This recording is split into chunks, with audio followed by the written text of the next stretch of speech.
नमस्कार, आप सभी का स्वागत हमारी खास पेशकश में। मैं हूं मुकुल शर्मा।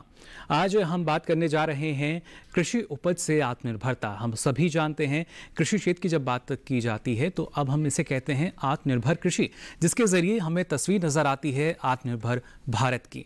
हाल ही में 2 नए अध्यादेश आए जिनके जरिए हम कह सकते हैं एक देश एक मंडी का जो सपना है वो साकार सा हमें लगने लगा है। हमारे सामने है जो किसान हैं, एक राज्य से दूसरे राज्य में अपनी फसल को ले जा सकते हैं। किसी भी तरह का शुल्क उनको अब देना नहीं होगा, बल्कि उसके जरिए अगर उन्हें अच्छा भाव मिलता है, बेहतर भाव मिलता है, तो वो दूसरे राज्य में जा सकते हैं।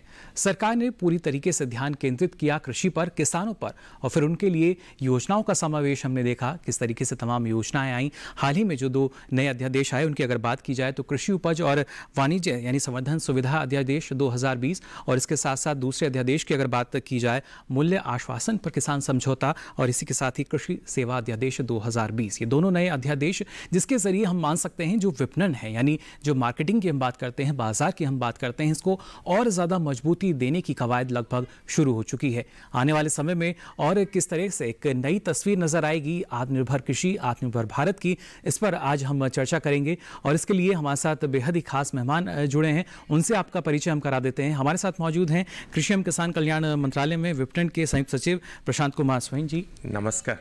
साथ ही नाबार्ड के महाप्रबंधक विवेक सिन्हा जी, नमस्कार। और हमारे साथ जुड़े हैं राष्ट्रीय कृषि बाजार यानी इनाम के जानकार रजनीकांत राय जी, नमस्कार। आप सभी का बहुत बहुत स्वागत हमारे इस कार्यक्रम में। तो आइए चर्चा का सिलसिला हम शुरू करें, उससे पहले नजर डाल लेते हैं इस खास रिपोर्ट पर।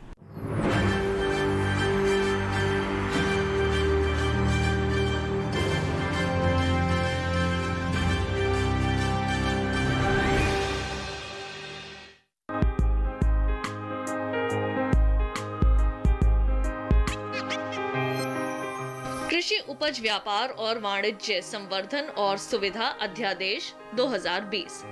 ये अध्यादेश किसानों को अपने राज्य के साथ साथ दूसरे राज्यों में भी फसल बेचने की स्वतंत्रता देता है। लिहाजा किसानों के पास अपनी पसंद के खरीदार और व्यापारियों के पास अपनी पसंद के विक्रेता चुनने में अब ज्यादा विकल्प हो गए हैं। आसान शब्दों में कहें तो जो व्यापारी बेहतर भाव देगा, किसान उसी को अपनी फसल बेचेगा। ज्यादा विकल्प होने की वजह से खरीदारों के बीच प्रतिस्पर्धा बढ़ेगी। यही प्रतिस्पर्धा बेहतर भाव में मददगार होगी। इतना ही नहीं, अब कृषि व्यापार में ज्यादा पारदर्शिता आएगी और मंडी परिसर के बाहर भी कृषि व्यापार में आने वाली बाधाएं दूर होंगी। साथ ही अध्यादेश इलेक्ट्रॉनिक ट्रेडिंग और जुड़े हुए मामलों या आकस्मिक उपचार के लिए सुविधाजनक ढांचा प्रदान करेगा। दूसरा अध्यादेश मूल्य आश्वासन पर किसान समझौता अधिकार प्रदान करना और सुरक्षा और कृषि सेवा अध्यादेश 2020 है, जो कृषि व्यापार करने वाली कंपनियों, प्रसंस्करण इकाइयों, थोक विक्रेताओं, निर्यातकों या बड़े खुदरा व्यापारियों वगैरह के साथ कारोबार करने वाले किसानों के अधिकारों की रक्षा करता है। अभी तक देखा गया है कि कृषि विपणन प्रणाली बहुत ज्यादा उलझन वाली रही है, जिसे आसान बनाने की कोशिश इन दोनों अध्यादेशों में की गई है। खासकर कृषि उत्पादों के सुगम कारोबार के लिए कोई भी व्यक्ति अपना ई-प्लेटफॉर्म तैयार कर सकेगा। सरकार ने भुगतान प्रक्रिया में भी तेजी लाने की कोशिश की है। किसानों से उपज खरीदने के 3 दिनों के भीतर भुगतान सुनिश्चित करना होगा। भुगतान में देरी या दूसरी तरह के विवाद की स्थिति में अदालतों के चक्कर लगाने की जरूरत नहीं पड़ेगी, बल्कि पीड़ित किसान एसडीएम के पास शिकायत दर्ज करा सकता है। एसडीएम को निर्धारित समय सीमा के भीतर फैसला चुनना होगा।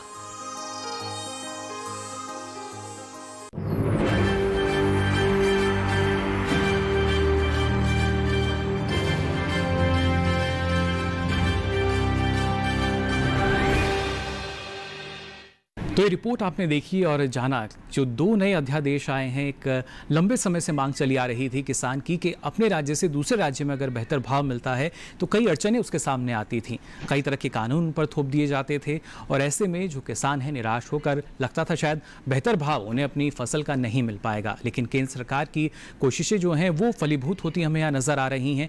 2 नए जो अध्यादेश आए हैं उसके बाद बाजार की एक नई तस्वीर अब हमारे सामने है। इस बारे में प्रशांत साहब, सबसे पहले आपसे हम जानना चाहेंगे, जब मार्केटिंग की बात करते हैं, विपणन की बात करते हैं, तो एक नई कोशिश हमने यहाँ पर देखी। पहले जो बाजार हैं, मंडियाँ हैं, इतनी मजबूत स्थिति में नज़र नहीं आती थी, लेकिन अब एक नई स्थिति जो है वो नज़र आती है और अपार संभावनाएं इस बाजार में हमारे किसान के लिए। आप जैसे कि जानते हैं, जो एग्रीकल्चर मार्केटिंग का भूमिका बहुत बड़ा होता है एग्रीकल्चर में, फार्मर्स के लिए, देश के लिए। जैसे कि आप जानते हैं कि मोर देन 55% जो पॉपुलेशन है ये कृषि के ऊपर निर्भर करते हैं जी, और इसका कंट्रीब्यूशन जीडीपी में भी काफ़ी हाई लेवल है, 16% से ऊपर है। बिल्कुल। सो इसमें जो बाज़ार है, जो हमारे किसान भाई जो प्रोड्यूस करते हैं, अगर बाज़ार उनको उचित रूप में मूल्य दे सकते हैं तो ऑब्वियसली एक किसान के लिए एक मोटिवेशन रहता है कि प्रोडक्शन अच्छा करें जी, देश के लिए अच्छा सेल्फ सफिशिएंसी बनाए। जो अभी हमारे किसानों ने जो कर चुके हैं, जो अगर देखा जाए इंडिपेंडेंस के टाइम से जो फूड डेफिशिएंसी से लेके आज जो है हम फूड सफिशिएंसी है, ये हमारे किसान भाइयों का पूरा जो एक मेहनत उनकी आत्मनिर्भरता की तरफ ले जा रहा है जी। तो ये देश को पूरा आत्मनिर्भर खाद्य पदार्थ में कर रहे हैं जी। तो इसमें बाजार अगर मजबूत बने, अगर एफिशिएंट बने तो फार्मर्स के लिए बेहतर है, बेहतर मूल्य मिले। जैसे कि आप जानते होंगे जो डबलिंग ऑफ फार्मर्स इनकम जो हमारे प्रधानमंत्री जी ने 2016 में पूरा बताए थे देश के लिए आगे हमारे लिए रखे थे लक्ष्य।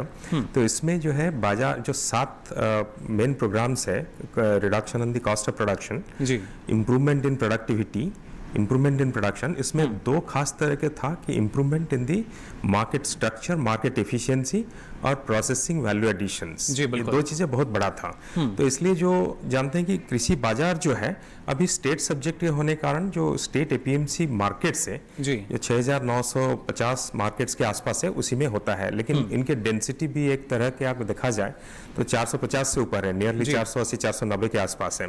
तो इसका मतलब है फार्मर्स को मार्केट एक्सेस करने में भी डिफिकल्ट है, प्लस जो एपीएमसी मार्केट्स है वहाँ पे भी लाइसेंस ट्रेडर्स जो है उन्हीं को ही बेच सकता था। तो इसका मतलब है किसान के लिए एक बंधन भी था कि अगर वो फ्री भी हो, बट फ्री का दायरा क्या है, उसको अगर लिमिटेड नंबर ऑफ व्यापारी को बेचना है तो इसलिए उसका भी जो कीमत मिलता था जो मार्केट से वो भी एक तरह के लिमिटेड होता है। तो जो केंद्र सरकार ने जो ऑर्डिनेंस लेके आए हैं, जो आत्मनिर्भर के भारत के एक बहुत बड़ा पहलू है, जिसमें जो the farmers produce trade and commerce promotion and facilitation ordinance 2020 है जी। ये है बाजार को खोला, एक एडिशनल चैनल, ट्रेड चैनल दिया है। मार्केट एग्जिस्ट कर रहे हैं, एपीएमसी मार्केट एग्जिस्ट कर रहे हैं, उसके साथ साथ एपीएमसी जो यार्ड है, सब यार्ड है, private market, license private market yard है, उनके बाहर वाला एरिया जो स्टेट में है उसको ट्रेड एरिया कहा जाएगा ये ऑर्डिनेंस के तरफ। इसका मतलब है कि एडिशनल चैनल बेचने के लिए बड़ा बाजार में हम देखें तो एक बड़ा बाजार खुल रहा है। और अगर ये हर स्टेट का अगर हम ट्रेड एरियाज को जोड़े जाए तो एक नेशनल बाजार के रूप से उभर आएगा, जिसमें जो हमारे किसान है किसी भी जो व्यापारी है ये ट्रेड एरिया में तो वहां पे बेच सकते हैं। इसका मतलब है इंटरस्टेट ट्रेड, इसमें फार्मर्स को एक एक्सेस मिल जाएगा। यानी एक राज्य से दूसरे राज्य के लिए जो किसान है वो जा सकते हैं। एक देश एक बाजार या एक मंडी की हम बात कर रहे हैं। विवेक जी, अगर देखा जाए, क्योंकि पहले जो स्थिति थी मंडियों की कुछ अलग नज़र आती थी, और जैसा कि प्रशांत जी ने कहा कि अब जाकर एक एक्सेस, यानी अब जो हमारा किसान है वो आसानी से जा सकता है। पहले अटकलें तमाम लगती थी। कितना फ़ायदा आप इससे देख रहे हैं कि किसानों को मिल पाएगा? जी शुक्रिया, बहुत अहम सवाल है। जैसे कि स्वयं साहब ने बताया, हमारा जो एग्जिस्टिंग महकमा था अभी तक आप देखिए तो पूरा ये था एक स्कैर्सिटी की इकॉनमी को लेकर सारे कानून बनाए गए थे। यानी कोई भी, जैसे आप एसेंशियल कमोडिटीज एक्ट देखें या एपीएमसी देखें तो दिस वाज ये स्कैर्सिटी का एक माहौल होता था जहाँ की हमारी पैदावार इतनी नहीं थी, तो इसलिए ऐसे कानून बनाए गए थे। अब आप देखिए तो अब एक हम सरप्लस इकोनॉमी की तरफ आगे बढ़ रहे हैं। यानी हमारे पास आजकल प्रोडक्शन इतना है इट इज़ कि हमारे को हमें जितना चाहिए उससे कई ज़रूरत से ज़्यादा है। तो इसीलिए ये पहल भारत सरकार की एक बहुत ज़रूरी टाइम पे आई है, क्योंकि अभी एग्री मार्केटिंग की तरफ हमें जोर देना बहुत ज़रूरी है अगर हम किसानों की आमदनी दुगनी करना चाहते हैं। तो इसमें आप देखिए, पहले किसान सिर्फ एपीएमसी में जाया जा सकता था। उसके जो घर के पास का एएमसी था उसको कोई चॉइस नहीं थी कि वो कहीं अपना माल अगर बेचना चाहे तो बेच सकता है। अभी ई नाम के माध्यम से पहले गवर्नमेंट ने आई और अब इस ऑर्डिनेंस के माध्यम से उसको पूरी फ्रीडम दे दी गई है। एक उसके सामने एक चॉइस रख दी गई है कि अगर आप एपीएमसी में जाना चाहे, अपना माल बेचना चाहे तो आप वहां जा सकते हैं। अन्यथा आप अगर फार्म गेट पे कोई भी एक ट्रेडेड एरिया जो नोटिफाई कर देगी, यानी उसका वो उसका खेत हो सकता है, गोदाम हो सकता है, कोल्ड स्टोरेज हो सकता है, कहीं पे भी वो चाहे और किसी से भी चाहे तो वो अपना माल बेच सकता है। तो मेरे समझ में एक ये पाथ ब्रेकिंग रिफॉर्म है जो भारत सरकार सामने लाई है। जी बिल्कुल, तमाम सुविधाएं जो हैं देखिए वो फार्म गेट पर, यानी अब किसान को शहर की दूरी तय नहीं करनी पड़ेगी, अब सुविधाएं जो हैं उनके गांव तक पहुंचेंगी, उनके खेतों तक पहुंचेंगी। रजनीकांत साहब, आपसे भी हम समझना चाहेंगे, क्योंकि जब हम इलेक्ट्रॉनिक रिफॉर्म की बात करते हैं या सुविधाओं की जब बात करते हैं, किसान को उसकी उपज का बेहतर भाव मिले, इसके लिए इनाम एक तकनीकी रूप से इस तरह का पोर्टल हमारे सामने आया जिसमें व्यवस्था की गई कि किसान को कहीं जाने की आवश्यकता नहीं होगी। और खासतौर से कोरोना काल में भी हमने देखा जो हमारी इनाम के तहत मंडियां हैं किस तरीके से वो काम कर रही थी, ना सिर्फ तमाम जो मापदंड हैं वहाँ उनका पालन किया जा रहा था, बल्कि अब ज़्यादा से ज़्यादा जो किसान हैं वो इससे जुड़ने लगे हैं और उन्हें पता है कि बेहतर भाव उन्हें इनाम के जरिए मिल सकता है। देखिए, इनाम एक प्लेटफॉर्म है जिसके माध्यम से आप पूरे भारतवर्ष के किसानों को और मार्केट को जोड़ सकते हैं। जी, अभी तक जो मंडी का कॉन्सेप्ट था उसके पीछे कारण, गवर्नमेंट ने जो मंडी कॉन्सेप्ट बनाया था उसके पीछे कारण था फार्मर्स को एम्पावरमेंट करना, जी, ताकि इकट्ठे बार्गेनिंग कर सके वो मार्केट के अंदर ट्रेड के साथ, क्योंकि फार्मर्स की कैपेबिलिटी और ट्रेडर की कैपेबिलिटी में बहुत अंतर होता है। जी, अब इसका जो गैप था कैपेबिलिटी का फार्मर्स और ट्रेडर के बीच में, जैसा कि प्रशांत जी ने बताया कि ट्रेडर्स रजिस्टर्ड ट्रेडर ही ट्रेड कर सकते हैं, जी, तो किसान के सामने कोई चॉइस नहीं था कि मंडी के बाहर जाके किसी और के साथ ट्रेड कर सके। तो एक तो जो एक्ट बदला है या जो नोटिफिकेशन आया है उससे एक तो मार्केट को खोल दिया गया, जैसा प्रशांत जी ने बताया कि बाजार के बाहर भी जाके कोई भी व्यापारी या कंपनी माल खरीद सकती है। जी बिल्कुल, और किसान बेच सकता है, तो उसके दरवाजे पे आप सीधे जाके उसके साथ प्रोडक्शन प्लानिंग कर सकते हैं। अभी तक इंडिया में जो प्रोडक्शन होता था वही बाजार में जाके बिकता था, लेकिन आज आवश्यकता ये है कि बाजार के हिसाब से प्रोडक्शन हो।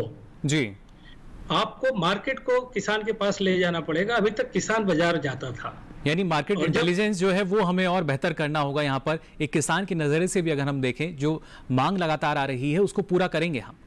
तो ई नाम जो है एक बहुत बड़ा प्लेटफॉर्म है जिसके अंदर आप घर बैठे बाजार देख सकते हैं। जी, और बाजार घर पे अगर मालूम पड़ गया किसान को, तो उसके जो बाजार में ले जाने के खर्चे होते थे और वहां जाने के बाद बाजार की मर्सी के ऊपर उसका प्राइस डिटरमाइन होने के बाद वो सेल करता था। जी, उससे आज पहले घर पे बैठ के वो डिसाइड कर सकता है कि मुझे आज बेचना है या नहीं बेचना है, किसको बेचना है। जी, ये काफी महत्वपूर्ण बात रजनीकांत साहब आपने कही। पहले प्रशांत जी, अगर देखा जाए एक असमंजस की स्थिति होती किसान के लिए, घर से अगर फसल को लेकर निकल चुके हैं तो लगता था अगर कम भाव मिल रहा है तो यहाँ भी हमें बेचना ही होगा, क्योंकि उसको वापस लेके जाएंगे तो और ज्यादा खर्चा आता था।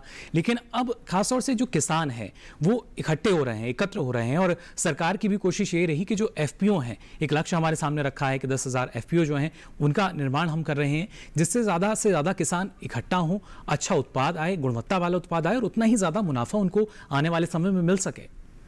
सही बात है। एक्चुअली अभी जैसे कि रजनीकांत जी ने बताया है जी, अब पहले तो किसान जाते थे मार्केट में, अब ये जो ऑर्डिनेंस आया है इसमें अभी मार्केट उनके पास आएगा। जी बिल्कुल, मतलब फार्म गेट, जैसे विवेक जी ने बताया, फार्म गेट हो, विलेज लेवल वेयर हाउस हो, वहाँ पे भी ये सेल कर सकते हैं निश्चिंत रूप में। जो ट्रेड ऑर्डिनेंस के हिसाब से जिसका पैन नंबर अगर होगा तो ट्रेड कर सकते हैं ना। अभी एक वो एरिया खुला है जी, एडिशनल चैनल खुला है जिसमें इजी वे में किसान अपना सामान को बेच सके, कॉम्पिटिटिव वे में, बेटर प्राइस में।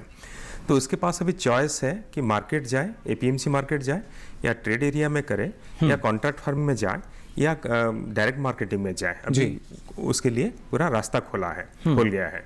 और इसके साथ साथ अगर किसान, एक किसान जो हमारे क्या है कि देश में 86% से ज़्यादा सीमांत और लघु और सीमांत किसान है। जी बिल्कुल, अगर हम उनके जो प्रोड्यूस होता है मैंने कम मात्रा में होता है तो इकोनॉमी ऑफ स्केल होने में मुश्किल होता है, तो उनको बार्गेनिंग पावर भी कम हो जाता है जी। लेकिन इसके साथ साथ जो ट्रेड एरिया खोलने के साथ साथ जो अगर हम उनको एक को इकट्ठा करके अगर किसान समूह संगठन बनाए तो ऑब्वियसली एक ताकत बनेगा, इकोनॉमी ऑफ स्केल आएगा, बार्गेनिंग पावर बढ़ेगा, उनका access to technology, access to credit, access to better input, ये सब सारे हो जाएगा। जैसे आप कह रहे हैं, बेहतर प्रोडक्शन, क्वालिटी प्रोडक्शन भी कर सकें और मार्केट के साथ उनका बार्गेनिंग पावर भी बढ़ सके। तो इसलिए जो भारत सरकार ने भी इसके साथ साथ आत्मनिर्भर भारत में भी जब ये ऑर्डिनेंस आया था तो उसके साथ साथ में भी 10,000 एपीओ बनाने का स्कीम जो है रिलीज हुआ है, जो अभी स्टार्ट हुआ है काम उसके ऊपर। तो 10,000 एपीओ हम बनाएंगे किसान उत्पादक संगठन, जिसमें ये जो हम छोटे छोटे किसान या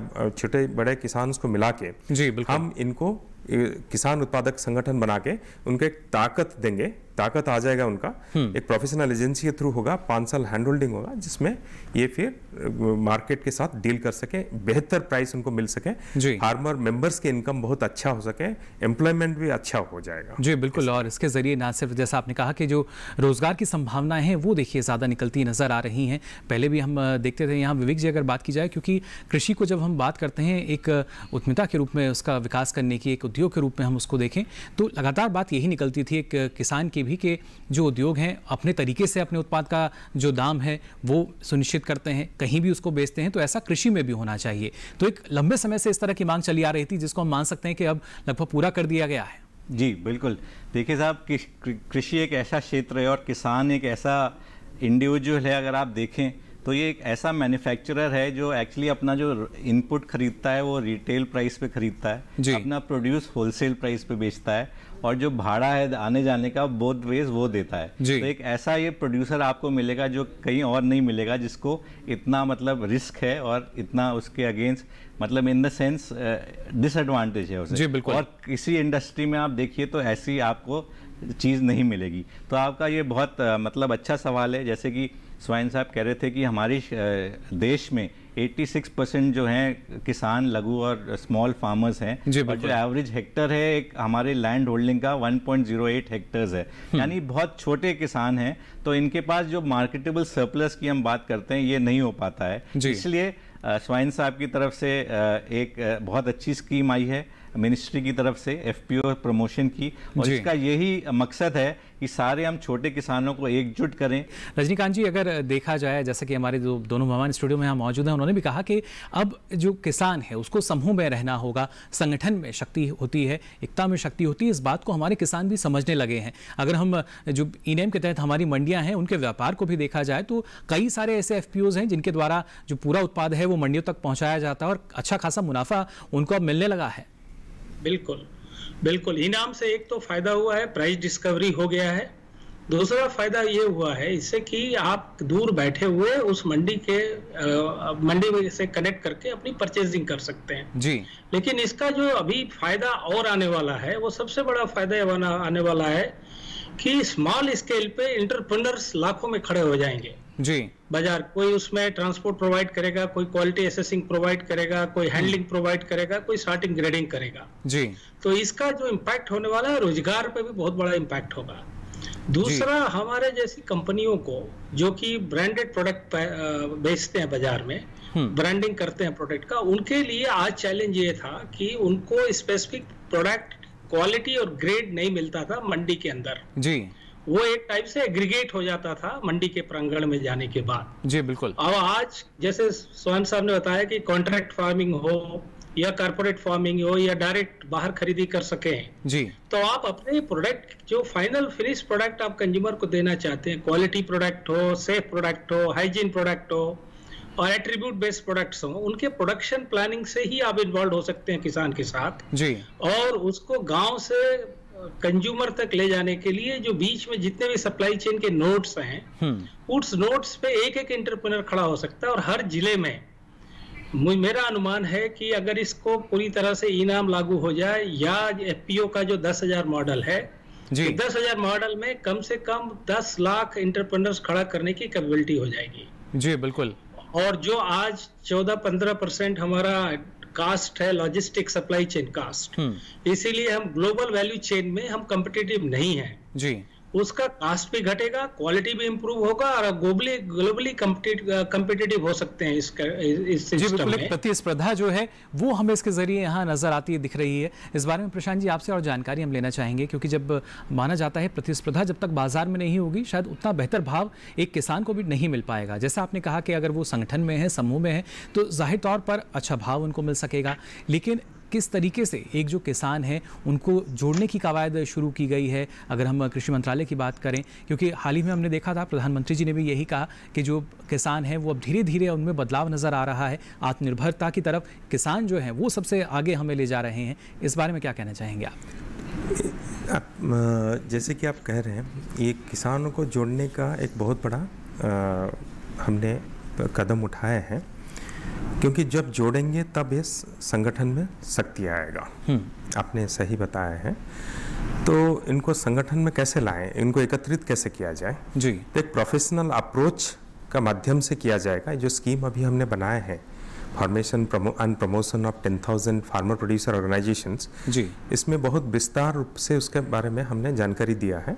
जो हमारे पास इम्प्लीमेंटिंग एजेंसीज होंगे, प्रोफेशनल इम्प्लीमेंटिंग एजेंसीज होंगे, जो बेसिकली लाइक हमारे पास SFSC है, नाबार्ड है और NCDC national cooperative development corporation से, तीनों एजेंसी हमारे इनिशियली जो है इम्प्लीमेंटिंग एजेंसीज होंगे। इसके अलावा भी स्टेट गवर्नमेंट के तरफ से भी आ सकता है इम्प्लीमेंटिंग एजेंसी जो APO फॉर्मेशंस के लिए जी। तो जो इम्प्लीमेंटिंग एजेंसीज है ये एंगेज करेंगे एक प्रोफेशनल एजेंसीज को, वो बिकॉज ये क्लस्टर में, प्रोड्यूस क्लस्टर में APO बनाया जाएगा। तो और खासतौर से विवेक जी अगर देखा जाए, जैसा कि अभी प्रशांत जी ने कहा कि प्रमुख 3 एजेंसियों को रखा गया है, नाबार्ड की भी अगर हम बात करें, किस तरह की महत्वपूर्ण भूमिका अब आने वाले समय में आपको नजर आ रही है नाबार्ड की रहेगी, और क्या चुनौतियां थी अभी तक जिनको आसान किया गया है? क्योंकि जिस तरीके से अभी प्रधानमंत्री ने 1 लाख करोड़ का जो एक पैकेज था वो लॉन्च किया, फार्म गेट पर तमाम सुविधाएं जो हैं अब किसान तक पहुंचेंगी, किस तरीके से अब जो स्थिति है उसमें बदलाव आप देख पा रहे हैं? जी बहुत अच्छा सवाल है आपका। जैसे स्वयं साहब ने बताया, FPO प्रमोशन के लिए 3 मुख्य एजेंसी का चयन किया गया है,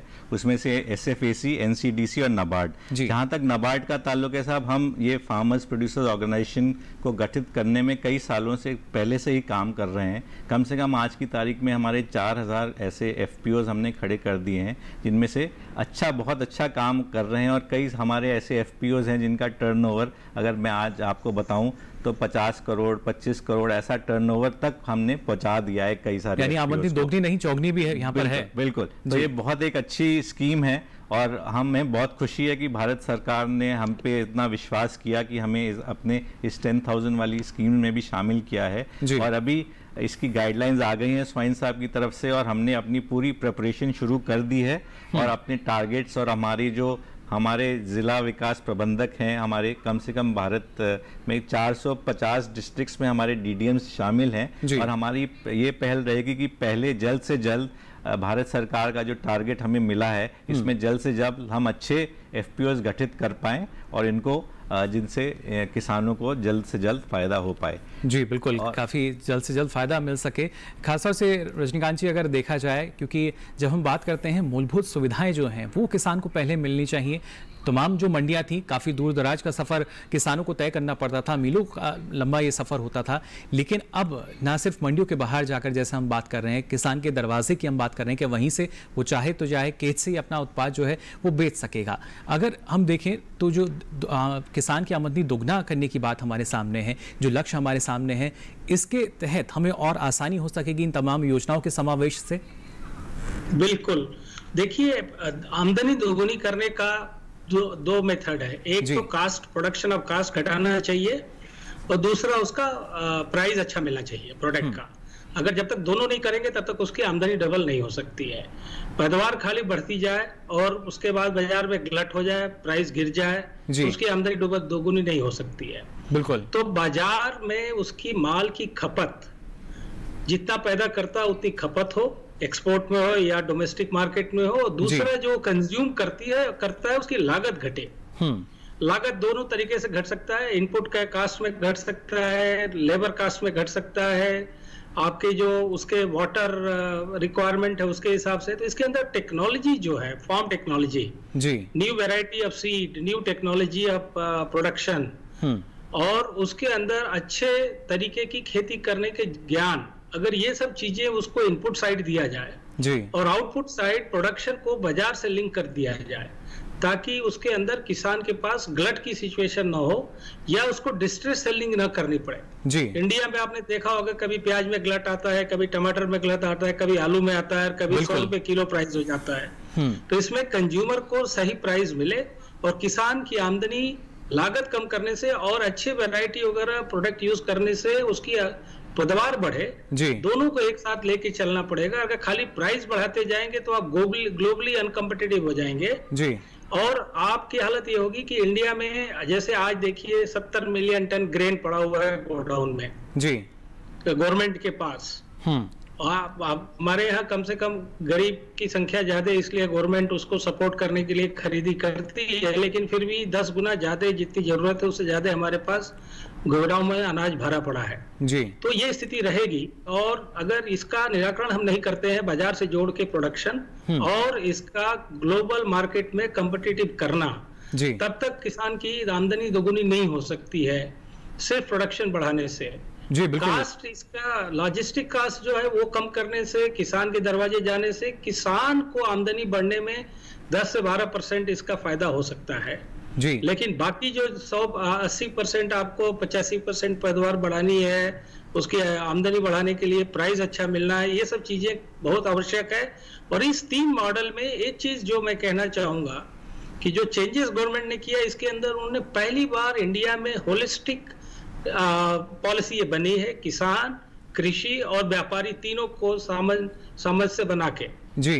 तो ये तीनों को जो मर्ज करके और एक पॉलिसी बनी है, ये बहुत ही लॉन्ग टर्म इंडियन एग्रीकल्चर के लिए फायदेमंद रहने वाली है। जी बिल्कुल। और काफ़ी हम सभी जानते हैं बूंद बूंद से सागर बनता है, और जैसा आपने कहा कि जो प्रमुख 3 कारक थे उनको जोड़ा गया है, एक सूत्र में पिरोया गया है, और इसी सूत्र का जो फॉर्मूला हम मान सकते हैं कि यही आत्मनिर्भर भारत की तरफ हम सबको लेकर चलेगा। फिलहाल कार्यक्रम में यहाँ वक्त हो चला एक छोटे से ब्रेक का। आप बने रहिए दूरदर्शन किसान पर।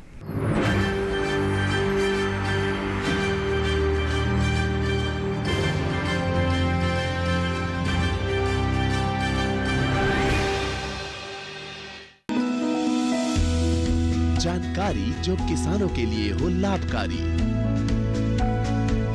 समस्याओं पर पड़ेगा समाधान भारी, कृषि की हर बात का ख्याल, कब कैसे की जाए बेहतर देखभाल, जानिए विशेषज्ञों के साथ, देखिए खेत खलिहान, सोमवार से शुक्रवार सुबह 7 बजे डीडी किसान पर।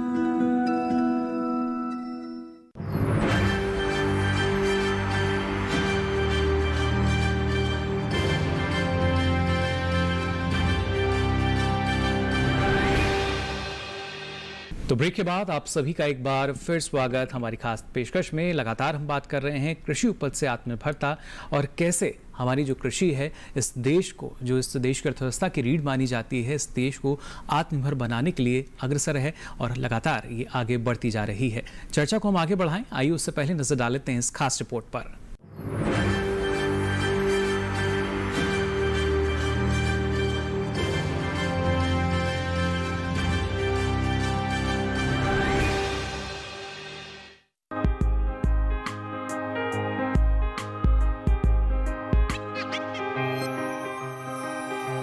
राष्ट्रीय कृषि बाजार यानी ई-नैम घर बैठे किसी भी राज्य के व्यापारी को उपज बेचने की सुविधा दे रहा है। इस ऑनलाइन पोर्टल पर मंडियों के जुड़ने का सिलसिला लगातार जारी है। 2016 में लॉन्चिंग से लेकर अब तक 18 राज्यों और 3 केंद्र शासित प्रदेशों की करीब 1000 मंडियां ई-नैम का हिस्सा बन चुकी हैं। ई-नैम किसानों और व्यापारियों के बीच सीधे संपर्क का माध्यम है। इसके जरिए किसान न सिर्फ घर बैठे किसी भी मंडी में चल रहे भाव जान सकते हैं, बल्कि अपनी उपज का सौदा भी कर सकते हैं। हाल के दिनों में इस पोर्टल के 2 नए मॉड्यूल बनाए गए हैं, जिनमें वेयर हाउस आधारित ट्रेडिंग मॉड्यूल और किसान उत्पादक संगठन यानी FPO शामिल हैं। वेयर हाउस आधारित ट्रेडिंग मॉड्यूल के जरिए किसान पंजीकृत वेयर हाउसों से अपनी उपज बेच सकते हैं। FPO ट्रेडिंग मॉड्यूल पर भी बिना मंडी पहुंचे ही ऑनलाइन बोली लगाई जा सकती है। अभी तक पंजाब, हरियाणा, गुजरात, राजस्थान, उत्तर प्रदेश और महाराष्ट्र समेत दर्जन भर राज्यों के एफपीओ ने व्यापार में भागीदारी की है।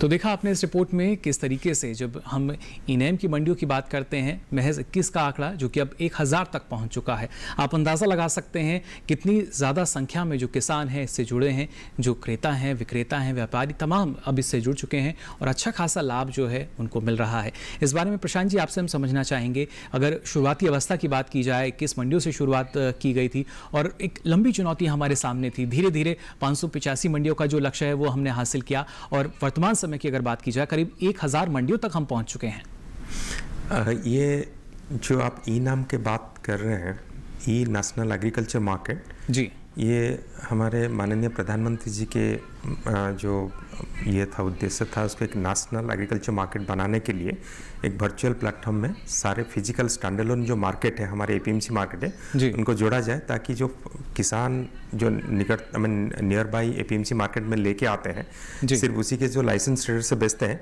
ना, ई नाम आने से ये बाकी जो मंडियों के जो ट्रेडर जोड़ेंगे वर्चुअल प्लेटफॉर्म में, वो भी इसमें बिड में पार्टिसिपेट करेंगे ताकि किसानों को एक बड़ा मंडी का उपलब्ध हो जाएगा। ये मार्केट एक्सेस बेहतर होगा, प्राइस डिस्कवरी बेटर होगा, कॉम्पिटिटिवनेस बेहतर होगा।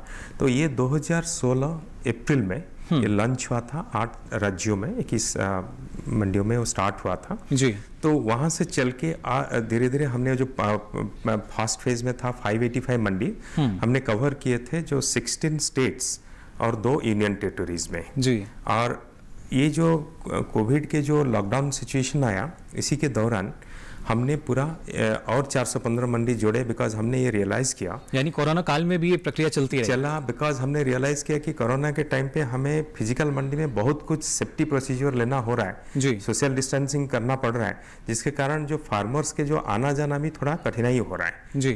तो अपना फार्म गेट से लेके मंडी तक पहुंचने में भी कठिनाई था और मंडी में भी भीड़ को कम करना बहुत जरूरी था जी। तो हमने जो रियलाइज किया, ई नाम है, इसमें वर्चुअल जो प्लेटफॉर्म है, ये अपने घर में बैठ के मोबाइल में भी एक्सेस कर सकते हैं मार्केट को जी। तो जब फार्मर्स अपना मंडी में बाजार में सामान लेके आते हैं, तो ट्रेडर कहीं से भी घर में बैठ के किसी जगह से इसको देख सकते हैं और इसका क्वालिटी भी देख सकते हैं, इसका पिक्चर भी देख सकते हैं और इसमें बीड में भी पार्टिसिपेट कर सकते हैं, इसमें पेमेंट भी कर सकते हैं जी। घर में बैठे के बैंक भी जाना नहीं पड़े, कैश ड्रॉ करके कैश पेमेंट करने के लिए घर बैठे ही सारे काम अब हो सकते हैं, घर में बैठ के ट्रेडर के लिए सारे काम हो सकता है जी। तो इसीलिए क्या हुआ कि और इसी के दौरान इसको रियलाइज करते हुए फिर हमने और 2 मॉड्यूल का हमने इसमें रिलीज किए थे कोविड के दौरान। एक है एफपीओ मॉड्यूल, हमने ये भी रियलाइज किया जब एफपीओ अभी आ रहे हैं ई नाम में, तब ईना में जब आ रहे हैं तो वो मंडी में लेके आ रहे हैं, सामान भी ज्यादा आ रहा है जी। तो इसको क्यों ना कि जो एपीओ के जो कलेक्शन सेंटर है फार्म गेट के पास, तो वहीं पे हम ई नाम को अगर ले जाएं, अगर मार्केट को एपीओ कलेक्शन सेंटर में ले जाए,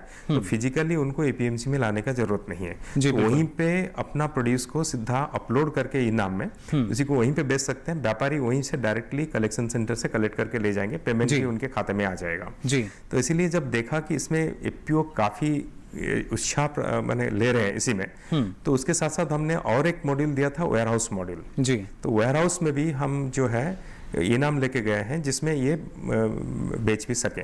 तो इसमें जो है उसके साथ साथ हमने झारखंड जैसा स्टेट है वहाँ पे फार्म गेट से भी हमने इनाम को लेके गए थे जी। तो फार्म गेट से भी हमने इनाम में सामान फार्मर्स के जो प्रोड्यूस है फार्म गेट से ही हार्वेस्ट के बाद इमीडिएटली वहीं से हमने अपलोड करके उसको करवाया है। इसका मतलब है इनाम जो है, इसके कारण ये फार्मर्स नाउ मार्केट में भी बेच सकते हैं, कॉम्पिटिटिव एपीओ मॉड्यूल में भी बेच सकते हैं, फार्म गेट में भी। अगर हम प्रशांत जी मान सकते हैं कि जो मार्केट इंटेलिजेंस की लगातार हम बात करते हैं, वो पूरी तरीके से सारी जानकारी अब हर एक किसान के पास अब पहुंच रही है। एब्सोल्युटली, ये जो मोबाइल है, ये मोबाइल एक मार्केट की तरफ है, माई मोबाइल माई मार्केट है। ये डिजिटल इंडिया का एक बहुत बड़ा प्रतीक है इनाम जी, जिसमें आप मोबाइल में बैठ के अगर फ्री डाउनलोड भी करेंगे, इनाम आज फ्री डाउनलोड है, वहां पे आप देख सकते हैं जो 1000 मंडी में जहां पे भी अभी बिडिंग चल रहा होगा इनाम में, किस प्राइस में बिडिंग चल रहा है वो आपको प्राइस नजर आ जाएगा। जी बिल्कुल, किसी भी कमोडिटी जहां पे बिडिंग हो रहा है, अभी जो करंट बिडिंग चल रहा है वो भी देख सकते हैं, जो कल का बिडिंग हुआ है, जो प्राइस क्या था वो भी देख सकते हैं, परसों का बिडिंग भी देख सकते हैं। इसका मतलब है बाजार का जो भाव चल रहा है जी, वो एक इंफॉर्मेशन सिस्टम आपके हाथ में घर में बैठ के इस मोबाइल में इनाम के माध्यम से आपको पूरा सही जानकारी, अप टू डेट जानकारी, अब तक का जानकारी सारे मिल सकता है किसी भी मार्केट का। ऐसा नहीं कि सिर्फ अपने नजदीक वाला मार्केट। और मोबाइल में भी हमने एक बढ़िया सुविधा उपाय किया है कि 100 किलोमीटर रेडियस था, वो सारे मार्केट्स देखेंगे। जिस मार्केट को अगर ऑन करेंगे, इस मार्केट में जो कमोडिटी आपको चाहिए उस कमोडिटी का बिडिंग आपको मिल जाएगा। जी बिल्कुल, ये देखिए काफ़ी अच्छी पहल हम इसकी बात सकते हैं। रजनीकांत जी, आपसे भी जानना चाहेंगे, जिस तरीके से अगर हम देखें इनेम में लगातार परिवर्तन होते रहे हैं, बदलाव लगातार होते रहे हैं, और ये बदलाव ऐसे नहीं कि सिर्फ तकनीकी तौर पर, बल्कि जो किसानों की मांग भी चल रही थी उनको भी इसमें पूरा किया गया है। इसको आप कैसे देखते हैं? जैसे अभी बताया गया कि ये वर्चुअल प्लेटफॉर्म है जी। इसकी सबसे बड़ी खूबी ये है कि आज की डेट में बात करते थे हम 4600 मंडी है, वहां पे फिजिकली किसान आता है, और जैसे 1000 मंडी में इनाम लगाना था वो पुराना मॉडल था जी। अभी आज के डेट में ये हर घर पे इनाम हो सकता है जी बिल्कुल, और हर किसान इनाम से जुड़ सकता है। इसके साथ एक ही चैलेंज होता है कि आप फिजिकल गुड्स कैसे मूव करेंगे ट्रांजैक्शन ऑनलाइन करने के बाद। तो जो अभी नया एक्ट आया है, इसमें सबसे बड़ा सहयोग उससे मिलने वाला है कि एफपीओ के माध्यम से जी एग्रीगेशन पॉइंट्स पे इनाम अगर रहेगा तो वहां पे क्वांटिटी एग्रीगेट हो जाने के बाद जी इनाम में प्राइस डिस्कवरी हो गया, दो बायर और सेलर के बीच में कॉन्ट्रैक्ट हो गया, सेलर बायर के बीच में पेमेंट भी ऑनलाइन ट्रांसफर हो सकता है, और एक नया एंटरप्रेन्योर खड़ा होगा जो उस गुड्स को ओरिजिनेशन से कंजम्पशन सेंटर पे पहुंचा देगा जी बिल्कुल। तो नाम का सबसे बड़ी खासियत ये है कि ये बॉर्डरलेस है, इसका कोई फिजिकल प्लेटफॉर्म नहीं है जिससे कास्ट आएगा आपको या उसको फैलाने में कोई रुकावट आ सकती है जी। तो आज जैसे अगर आपके पास 15 करोड़ अगर किसान है तो 15 करोड़ इनाम सेंटर हो सकता है जी बिल्कुल, यानी अब दायरा बिल्कुल भी सीमित नहीं रह गया है। और जैसा आपने कहा रजनीकांत जी कि ना सिर्फ कृषि समितियां बल्कि जो एफपीओज हैं, विवेक जी, अगर इन्हें देखा जाए तो खासतौर से जो कृषि स्टार्टअप हैं वहां भी हम मदद कर रहे हैं उनको, जिससे कि जो एक माध्यम भी बन सके, बीच की कड़ी ये बन सके, महत्वपूर्ण कड़ी बन सके। किस तरीके से जो ऋण की व्यवस्था है इनके लिए की जा रही है, और क्या कुछ यहाँ पर क्या उनको ब्याज में भी कुछ रियायत दी जाएंगी?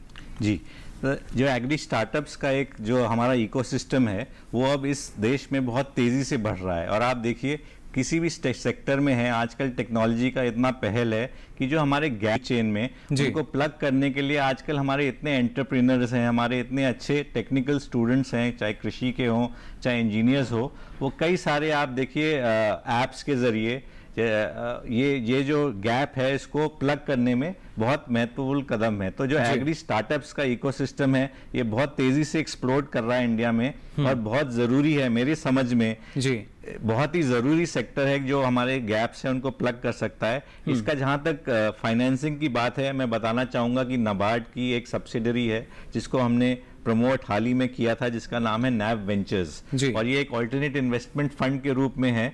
जी बिल्कुल विवेक जी, जैसा आपने कहा कि यहाँ पर अब लगातार जो सरकार है ध्यान केंद्रित कर रही है, और ना सिर्फ अगर हम देखें जो एफपीओ हैं उनका निर्माण करना हो, या प्रशांत जी जो हम कृषि स्टार्टअप की बात करते हैं, और इसके लिए बाकायदा जो हमने देखा कि किस तरीके से प्रधानमंत्री श्री नरेंद्र मोदी ने 1 लाख करोड़ रुपए का जो एक राशि है उसको लॉन्च किया, जिससे तमाम सुविधाएं जो हैं वो मिल सकेंगी। जो कृषि अवसंरचना कोष है, इंफ्रास्ट्रक्चर फंड जो है वो पूरी तरीके से अब जो जिसकी लगातार मांग चल रही थी वो किसानों तक पहुंच रहा है। कितना बदलाव इसके जरिए आपको लगता है आ सकेगा, और खासतौर से जो हमारे किसान जो समझौते पर यानी कॉन्ट्रैक्ट फार्मिंग की जो दिशा है उन किसानों के लिए भी काफ़ी बेहतर यहाँ पर अब नीतियाँ हम देख पा रहे हैं? जैसे कि आपने बताया है एग्रीकल्चर इंफ्रास्ट्रक्चर फंड जो 1 लाख करोड़ जो कल हमारे माननीय प्रधानमंत्री जी ने लॉन्च किए हैं जी, ये हमारे जो है फार्म गेट लेवल के जो इंफ्रास्ट्रक्चर है उसको बिल्डअप करने में काफ़ी मदद होगा जी। जैसे कि जानते हैं कि हमें वैल्यू एडिशन इंफ्रास्ट्रक्चर का बहुत ज़रूरत है, क्योंकि इंडिया में जो प्रोडक्शन होता है फार्मर्स उसको रॉ प्रोड्यूस को लेके मार्केट में बेचते हैं, उसका प्राइस नहीं आता है जी। अगर वो फार्म गेट लेवल में उसको वैल्यू एडिशन कर सके, इसके लिए कुछ इंफ्रास्ट्रक्चर का ज़रूरत है, और उसको मार्केट में बेचे, एपीएमसी मार्केट में बेचे, या ट्रेड एरिया जैसे ट्रेड ऑर्डिनेंस में खुला है तो उनके लिए प्राइस अच्छा मिल जाएगा। तो जो इंफ्रास्ट्रक्चर क्रिएशन करना बहुत जरूरी है, तो इसके लिए जो पूंजी चाहिए वो अभी एग्रीकल्चर इंफ्रास्ट्रक्चर फंड से अवेलेबल हो जाएगा। जैसे कि फार्मर्स है, एफपीओ है, एग्रीकल्चर कोऑपरेटिव सोसाइटीज है, देन आपका एग्री स्टार्टअप्स है, इनको ये मुहैया करा जाएगा जो 1 लाख करोड़ इंफ्रास्ट्रक्चर फंड है, जिसमें ये अवेल करके इसमें सारे like cleaning, grading, packaging, then आपका जो असेइंग वगैरह इक्विपमेंट जितने भी सारे मार्केटिंग का है वो सब प्रोसेसिंग का जो इक्विपमेंट है आत्मनिर्भरता की तरफ और आगे बढ़ सके। तो इसमें जैसे कि हमारे पास बड़े बड़े प्रोसेसिंग यूनिट तो है, लेकिन गांव लेवल में प्रोसेसिंग आना भी जरूरत है, इसलिए स्टार्टअप का भी बहुत बड़ा एक रोल है जी। इसलिए आपने अगर सुने होंगे भी recently ministry of food processing ने prime minister's micro food processing enterprise programme अभी रिलीज किए हैं इसको, ये गैप को क्लोज करने के लिए, ताकि जो एफपीओ या जो स्टार्टअप एफपीओज है, जो स्टार्टअप्स है, वो इसमें आके वो जोड़ सके, जो फार्मगेट लेवल के जो इंफ्रास्ट्रक्चर का प्रोसेसिंग का जरूरत है, वो एंटरप्राइज का जरूरत है, वो एंटरप्रेन्योरशिप कर सके। सिमिलरली ये जो जो एंटरप्रेन्योर्स है, जो स्टार्टअप्स है, ये खाली मार्केटिंग बल्कि इसमें प्रोडक्शन साइड्स में भी आ सकते हैं, जैसे सॉइल हेल्थ के लिए लैबोरेटरी चेकअप वगैरह है जी, या बहुत सारी चीजें जो है जो ये एग्री स्टार्टअप्स जोड़ सके। इसलिए गवर्नमेंट ऑफ इंडिया में भी आरकेवीआई जो हमारे मिनिस्ट्री है, आरकेवीआई जो स्कीम है उसके थ्रू स्टार्टअप को प्रमोट करने के लिए भी काफी असिस्टेंस दिया जा रहा है। इंस्टीट्यूशनल भी अरेंजमेंट किया गया है, जैसे कि आईसीआर नियम वगैरह है, मैनेज वगैरह है, अब ये स्टार्टअप्स को भी प्रमोट कर रहे हैं मिनिस्ट्री के तरफ से एग्री स्टार्टअप्स को। तो जैसे कि ये स्टार्टअप्स आने से हमारा जो गैप था, जो रूरल एरियाज में जो गैप था वो क्लोज होंगे, और उसके साथ एम्प्लॉयमेंट भी जनरेट होगा, रूरल यूथ को भी एम्प्लॉयमेंट काफी अच्छे तरफ से मिल जाएगा। जी बिल्कुल, ये दोनों ही महत्वपूर्ण बातें हैं कि ना सिर्फ जो रोजगार है वो यहाँ मिल रहा है, बल्कि जो कमी हमें नजर आती थी उसको पाटने के लिए कुछ नहीं नजर आता था। ऐसे में जो एग्री स्टार्टअप हैं वो काफी सक्रिय भूमिका निभाएंगे। रजनीकांत जी, आपसे भी हम यहाँ समझना चाहेंगे, जिस तरीके से ईनेम में हम मान सकते हैं, क्योंकि ना सिर्फ अलग अलग मंडियां इससे जुड़ी, बल्कि जो वहाँ पर घरेलू बाजार हैं उनको जोड़ने की कवायद भी लगातार शुरू हुई। क्या इसी तरह ही हम मान सकते हैं कि हर एक गांव तक जब प्रसंस्करण इकाइयां खुलेंगी तो ना सिर्फ हर एक गांव में रोजगार की संभावनाएं ज्यादा होंगी, जो युवा हैं वो कृषि क्षेत्र से जुड़े रहेंगे, और ये जो देश है आत्मनिर्भरता की तरफ आगे बढ़ सकेगा? बिल्कुल, इसीलिए मैंने कहा कि 10,000 एफपीओज की जो बात होती है उसको थोड़ा बृहद रूप में देखना जरूरी है। कम से कम 1 मिलियन, आई बिलीव अनदर 5-7 साल में 1 मिलियन एंटरप्रेन्योर्स खड़े हो जाएंगे जी, छोटे से लेके बड़े व्यापार तक। देखिए, बड़ी कंपनी को छोटे लेवल पे काम करना बड़ा कठिन होता है गांव में जाके, उसको एक सपोर्ट सिस्टम चाहिए जो लोकल हो जी, जो लोकल एनवायरनमेंट को समझता हो, लोकल कल्चर को समझता हो, और किसान की समस्याओं को से रूबरू हो जी। तो इसको अगर आप बाजार से गांव की समस्याओं को और गांव की सुविधाओं को जोड़ना चाहते हैं तो उसके अंदर लोकल लोगों का पार्टिसिपेशन बहुत ही आवश्यक है जी। बड़ी कंपनी जाके लोकल सेटअप में, रूरल सेटअप, अगर इंफ्रास्ट्रक्चर अगर खड़ा करना चाहती है तो बहुत ही छोटे छोटे लेवल पे होंगे, और उसको अगर मैनेज करना है तो स्मॉल एंटरप्रेन्योर्स और स्टार्टअप्स वो बेहतर मैनेज कर सकते हैं जी, क्योंकि उनकी आवश्यकताएं लिमिटेड होंगी, और क्योंकि गवर्नमेंट के सपोर्ट जो है उनका पीछे ध्येय भी है कि इसमें स्मॉल एंटरप्रेन्योर ज्यादा खड़े हों जी। बिल्कुल, जो फंडिंग की रूपरेखा बनाई गई है कि हर गांव में एक गोडाउन हो जाए, 2-4 गांव के बीच में ब्लॉक स्तर पे ग्रेडिंग क्लीनिंग सिस्टम हो जाए, डिस्ट्रिक्ट लेवल पे एक प्रोसेसिंग यूनिट हो जाए, उसको आप मीडियम स्केल कह लीजिए, स्मॉल स्केल कह लीजिए, और लार्ज कंपनी उनके साथ अपने कॉन्टेक्ट एस्टैब्लिश करे। और क्योंकि आज छोटे एंटरप्रेन्योर को मार्केटिंग का चैलेंज सबसे ज्यादा होता है जी, बिल्कुल, कि वो प्रोडक्ट को मार्केट में कैसे डिस्ट्रीब्यूट करे। नेशनल लेवल पे अगर उसका प्रोडक्ट जाना है तो उसकी कैपेसिटी नहीं है जी।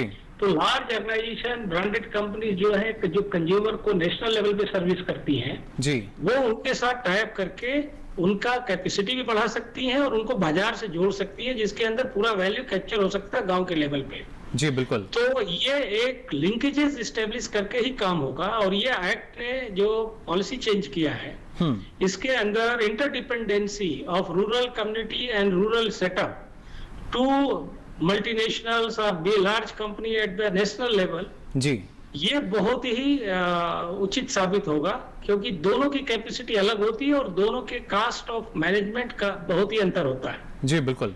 तो बहुत ही आवश्यक है ये। ई नाम एक उसके अंदर एक प्लेटफॉर्म है जी, एक फिजिकल भूमिका में ई-नैम भी जो है करना पड़ेगा। जी बिल्कुल।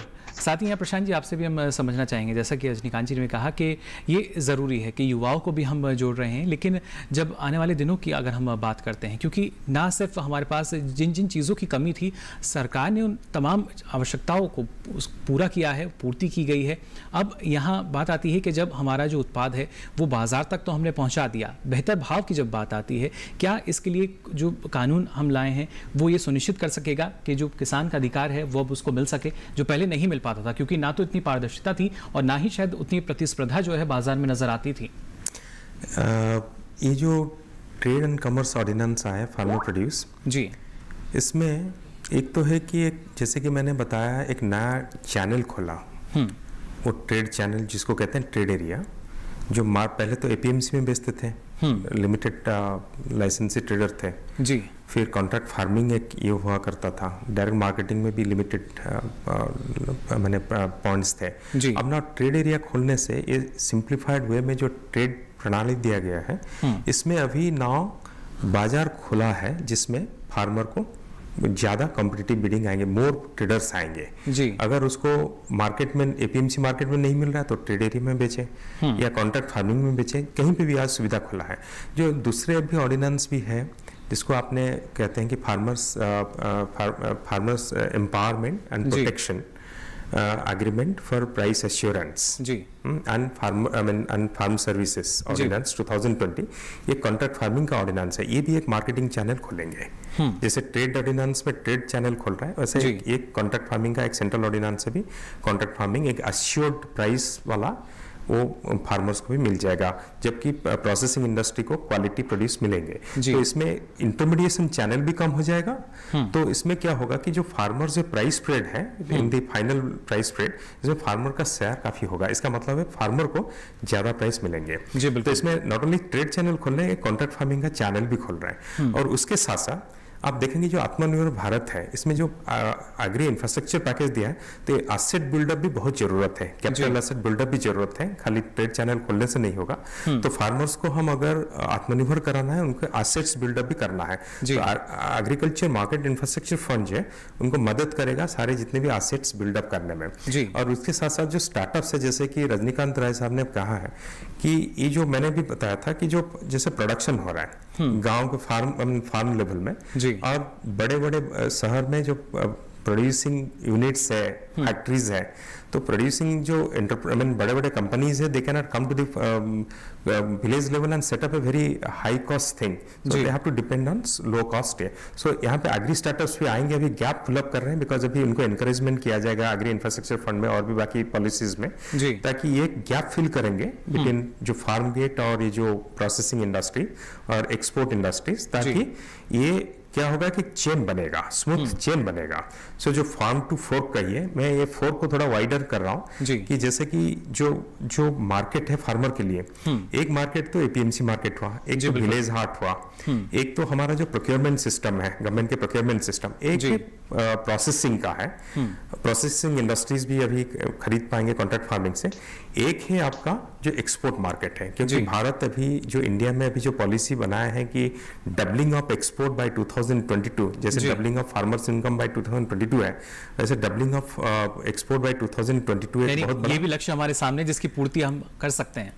तो ये जो सारे ऑर्डिनेंस है, इंफ्रास्ट्रक्चर फंड है, एपीओ स्कीम है, आप इसको नजर डालिए जैसे कि एक ट्रायंगल होता है, 3 एंगल्स होते हैं, ये कॉम्प्लीमेंटरी है। ये सारी चीजें ऑर्डिनेंस, इंफ्रास्ट्रक्चर फंड और एपीओ एक कॉम्प्लीमेंटरिटी फॉर्म कर रहे हैं, एक ट्रायंगल के बीच में जैसे 180 डिग्री कॉम्प्लीमेंटरिटी होता है, तो तीनों मिलके कॉम्प्लीमेंटरी आत्मनिर्भर भारत के तरफ हमें ले जाएंगे। और ये जो आत्मनिर्भर कृषि जो है, डेफिनेटली हमारा कृषि जो हमने प्रधानमंत्री जी ने, माननीय प्रधानमंत्री जी हमें जो आत्मनिर्भर भारत और आत्मनिर्भर कृषि का राह दिखाया है, डेफिनेटली फार्मर्स को इसमें आत्मनिर्भर बनने में बहुत आसानी हो जाएगा। और हमारा जो देश है, ये जो अभी एग्रीकल्चर, अभी नाउ आप देखेंगे कोविड के दौरान इनके contribution relative to other 2 sectors are very high. जी बिल्कुल। एग्रीकल्चर एक्चुअली हमारे इकोनॉमी को बहुत बयान करके रखा है, बहुत बयान से दे के रखा है। इस दौरान भी रिकॉर्ड उपज हमने देखी है जो खरीफ के आंकड़े हैं। एब्सोल्युटली, इनफैक्ट हमारा एग्रीकल्चर फील्ड में अगर देखेंगे हमारा प्रोडक्शन काफ़ी बड़ा है। 295 मिलियन मेट्रिक टन का फूड ग्रेन्स है, 315 million metric ton plus horticulture produce है। तो इंडिया, भारत एक एग्रीकल्चर हॉर्टिकल्चर पावर नेशन बन के वर्ल्ड में आ रहा है। जी बिल्कुल। आप देखेंगे एग्रीकल्चर जो फूड प्रोडक्शंस में हम नंबर 2 में है जी, जो हॉर्टिकल्चर प्रोड्यूस में भी हम नंबर 2 में है। तो ये अगर हमारा ये जो सारी चीज़ें आया है, ये हमें डेफिनेटली आगे और ले जाने में बहुत बहुत मदद साबित करेगा और फार्मर्स को आत्मनिर्भर बनने में, डेफिनेटली उसके इनकम बढ़ाने में काफी मदद करेगा। जी, पहले से ही, क्योंकि हम कहते हैं देश हमारा कृषि प्रधान है, आत्मनिर्भरता यहाँ कैसे आएगी, एक ये सूत्र भी आपने बताया कि ना सिर्फ हम मान सकते हैं कि जो हमारे किसानों की आय है वो दुगनी होगी, बल्कि इसके साथ साथ निर्यात हमें दुगना करना है। और जब ये स्थिति हमारे सामने होगी तो जाहिर तौर पर वही तस्वीर हमारे आत्मनिर्भर भारत की कहलाएगी। लेकिन इसके लिए जो आवश्यकता है, जब हम बात करते हैं वित्तीय सहायता की, आर्थिक सहायता की, नाबार्ड उसके लिए लगातार काम कर रहा है। इस बारे में विवेक जी और भी जानकारी आपसे हम यहाँ पर चाहेंगे, क्योंकि जब वित्तीय सहायता की बात करते हैं, आर्थिक मदद की बात करते हैं, तो कभी कभी हम देखते हैं कि राज्य की तरफ से कुछ अटकलें लगा दी जाती हैं और वो जो काम है शायद और समय उसके लिए लंबा हो जाता है। क्या इस तरह की जो समस्याएं आती हैं उनके लिए भी कुछ प्रावधान यहाँ रखा गया है, क्योंकि कृषि राज्य का विषय है और अक्सर अगर किसी राज्य से ये समस्या आती है कि राज्य सरकार की तरफ से कुछ कहीं पर कोताही बरती गई या कुछ देरी हुई, वहाँ पर क्या विकल्प बचता है? देखिए, कृषि के लिए ऋण जो है बहुत एक महत्वपूर्ण पहलू होता है। अगर आप देखेंगे तो हमारी जो ये एग्रीकल्चरल क्रेडिट की ग्रोथ रेट है, ये बहुत पिछले आप 10 सालों में अगर आंकड़े देखेंगे तो आपको बहुत ही एक अच्छी प्रगति मिलेगी। 2003-04 में जहाँ तक मैं समझता हूँ करीब 1 लाख करोड़ हम बांट रहे थे। आज की तारीख में जो भारत सरकार ने हमें लक्ष्य दिया है बैंकों को, नाबार्ड को, वो 15 लाख करोड़ का एक लक्ष्य दिया है। और पिछले साल हमने करीब 13.5 लाख करोड़ का एग्रीकल्चरल ऋण बांटा है। तो ऐसा नहीं है कि कोई बाधा है। कई सारे बैंक्स जो हैं, regional rural banks, cooperative banks, commercial banks, सारे इस मुहिम में लगे हुए हैं। और अगर आत्मनिर्भर भारत की आप बात करें तो एक स्पेशल विंडो, एक SLF 25,000 करोड़ का हमें वित्त मंत्री जी से प्राप्त हुआ था कि जो स्पेशल कोविड के टाइम में एक लिक्विडिटी प्रदान करनी थी किसानों को, तो वो पूरा का पूरा 25,000 करोड़ नाबार्ड को जिम्मेदारी दी गई थी, वो पूरा कर लिया गया है। अभी हाल ही में जो रिजर्व बैंक की नीति आई थी कुछ दिनों पहले, उसमें 5,000 करोड़ का और प्रावधान हुआ है। उसके अभी गाइडलाइंस आ रहे होंगे और हम पूरा कोशिश करेंगे कि जल्द से जल्द ये जो लिक्विडिटी सपोर्ट है हम किसानों तक पहुंचा पाएं। तो कोई ऐसी लिमिटेशन स्टेट गवर्नमेंट की तरफ से मेरी समझ में नहीं है। सारे बैंक्स जो हैं, रिजर्व बैंक और नाबार्ड की सहायता से सारे अपना किसानों तक KCC के माध्यम से, और कई सारी ऐसी योजनाएं भारत सरकार भी हाल में लाई है। जैसे आप देखेंगे KCC के अलावा जो एनिमल हस्बेंड्री के लिए है उसके लिए भी एक कार्ड लाया गया है। तो सारे क्षेत्र में हम भारत सरकार एक ऐसी योजना बना रहे हैं जिससे जल्द से जल्द और ज़्यादा से ज़्यादा जितनी किसान को ज़रूरत है ऋण की, वहां तक हम मुहैया उसे करवा पाएं। यानी किसान की आवश्यकताएं जो हैं उनकी पूर्ति हो सके और उसकी आय जल्द से जल्द दोगुनी हो सके। यहाँ रजनीकांत जी, आपसे भी एक संक्षेप में जवाब लेना चाहूँगा। जब हम बात करते हैं कि किसान की आमदनी को दुगना करना है और उसके लिए जो तमाम आवश्यकताएं थी, अब शायद उसका ढांचा हम तैयार कर चुके हैं, सुविधाएं जो हैं वो किसान तक पहुँच रही हैं। क्या लगता है आपको, कितना फ़ायदा हमारे किसान की आमदनी को दुगना करने में इसके तहत हमें मिलेगा? और लक्ष्य हमारे पास आत्मनिर्भर भारत का भी है। बिल्कुल, इतने बड़े देश में जहाँ पे इतने सारे किसान हैं, बिना गवर्नमेंट के सपोर्ट के इस सेक्टर को एक होलिस्टिक वे में आगे बढ़ाया नहीं जा सकता था। जो ये बूस्ट मिला है 1 लाख करोड़ का इंफ्रास्ट्रक्चर फंड जो आया है, इससे बहुत ही इसका मल्टीप्लायर इफेक्ट होगा एग्रीकल्चर पे, व्यापार पे होगा और इंडिया की ग्लोबल कॉम्पिटिटिवनेस में भी इसका इफेक्ट पड़ेगा। तो जो अभी विवेक साहब ने बताया कि जो 25,000 करोड़ रुपए का सपोर्ट प्लस अभी किसान क्रेडिट कार्ड ऑलमोस्ट मेरे हिसाब से 70-80% किसानों के पास पहुंच चुका है जी। और इसका जो एक्सपांशन डेयरी सेक्टर में या फिशरी सेक्टर में जो हुआ है जी, बिल्कुल, इसको लेके पूरे जो किसान समूह है, हर प्रकार के खेती करने वाले लोग, बागवानी करते हो, मछली पालन करते हो, दूध उत्पादन करते हो या अनाज पैदा करते हो, सबके लिए इस स्कीम में कुछ न कुछ प्रोग्राम है। और ये सेक्टोरियल जो गवर्नमेंट की पॉलिसी आई है और एक डिस्ट्रिक्ट एक प्रोडक्ट और इस टाइप के segregated funds for different projects, जिसका बहुत ही इफेक्ट पड़ने वाला है कृषि के मामले में। और देखिए, इंडिया की कॉम्पिटिटिवनेस तभी बढ़ेगी, और एक्सपोर्ट की जो बात की गई अभी कि एक्सपोर्ट में डबल करना है, जी बिल्कुल, जब तक एक्सपोर्ट नहीं होगा और आप प्रोडक्शन बढ़ाते जाएंगे तो किसान के प्राइस जो मिलना चाहिए उचित वो नहीं मिलेगा जी। तो एक्सपोर्ट, किसान की पैदावार के साथ ही एक्सपोर्ट को बढ़ाना है, और एक्सपोर्ट बढ़ाना है तो क्वालिटी प्रोडक्ट चाहिए, इंफ्रास्ट्रक्चर चाहिए, उसके लिए पोर्ट चाहिए, रेलवे चाहिए, कोल्ड चेन चाहिए। इन सब में जो ये सहयोग गवर्नमेंट की तरफ से हो रहा है, ये होलिस्टिक रूप में कृषि को कॉम्पिटिटिव बनाएगा। और कृषि का मतलब है किसान जी, किसान की आमदनी बढ़ने का जरिया यही हो सकता है, और इससे बढ़िया कोई और स्कीम आ नहीं सकती थी जी बिल्कुल। और अभी आप देखिए, कोविंद के अंदर रूरल इकोनॉमी ने सपोर्ट किया है पूरे देश को जी बिल्कुल। कोरोना के हाल में भी हम मान सकते हैं जो लगातार सुविधाएं हैं वो देखिए किसानों तक पहुंची, जो योजनाएं थी, और उसके बदले अगर हम माने तो आपूर्ति जो है उत्पादों की लगातार होती रही। सरकार ने भी किस तरह की जो बाधा है वहां पर हमें नजर नहीं आई, बल्कि तमाम जो रियायतें दी जा सकती थी वो रियायतें दी गई, सुविधाएं हमें मिली। और यहाँ अगर प्रशांत जी देखा जाए, जैसे कि अब रजनीकांत जी ने कहा, विवेक जी ने भी कहा कि एक अलग ही तस्वीर जो है उभरती नजर आ रही। तमाम जो जिन कारकों की आवश्यकता थी वो कारक अब हमें मिल चुके हैं, उनको जोड़ने का काम शुरू हो चुका है, और यही आगे हम मान सकते हैं कि इस देश को आत्मनिर्भरता की तरफ लेकर जाएंगे।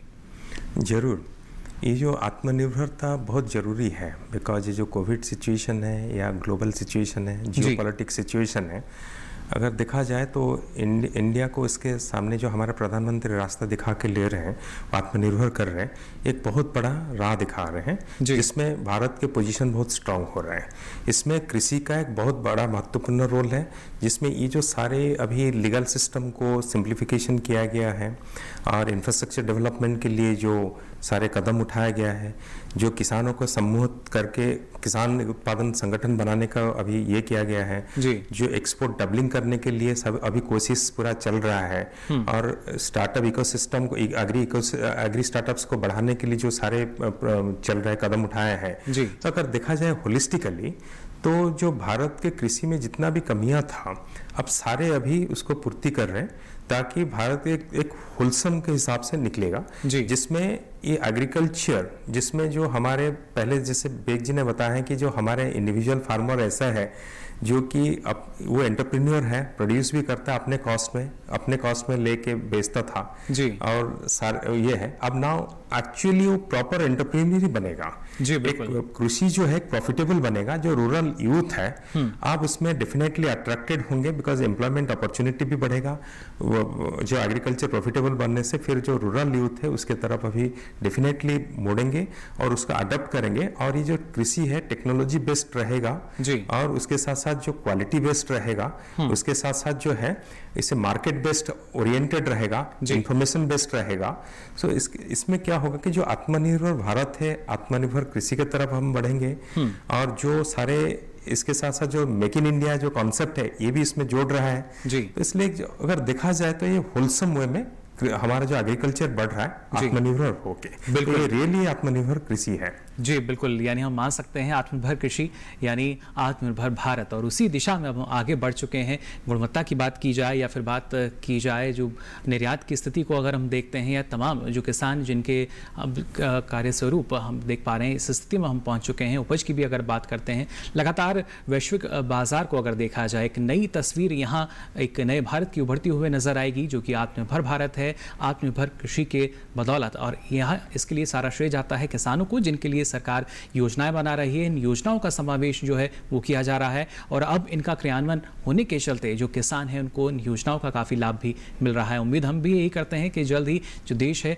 वो आत्मनिर्भर भारत कहलाएगा, और इसके लिए जो पूरा श्रेय है वो हमारे किसानों को जाएगा, जिनके वजह से हम मान सकते हैं जो कृषि है वो आत्मनिर्भर बनी, और धीरे धीरे करके हर एक क्षेत्र में आत्मनिर्भरता आने वाले समय हमें दिख सकेगी। फिलहाल हमारे तीनों खास मेहमान रजनीकांत जी, विवेक जी और साथ ही प्रशांत जी, आप सभी ने इतना कीमती समय इस कार्यक्रम के लिए दिया, इतनी महत्वपूर्ण जानकारी आप सभी ने हमारे साथ साझा की, इसके लिए आपका बहुत बहुत शुक्रिया। धन्यवाद। नमस्कार। तो जाना आपने, जब आत्मनिर्भर भारत की हम बात करते हैं, ये सिर्फ एक कल्पना नहीं बल्कि इसको सार्थक करने के लिए जो कोशिशें हैं वो शुरू कर दी गई हैं और जल्द ही इसकी जो तस्वीर है वो हमें नज़र आएगी, इसकी जो बानगी है वो हमें नज़र आने लगी है और जल्द ही ना सिर्फ आत्मनिर्भर भारत बल्कि आत्मनिर्भर कृषि जो है वो हम देख सकेंगे, जो कि वैश्विक स्तर पर, जो कि पूरे विश्व में एक बिल्कुल नई तस्वीर होगी इस बदलते भारत की। फिलहाल के लिए इस खास पेशकश में बस इतना ही। दीजिए इजाज़त, नमस्कार।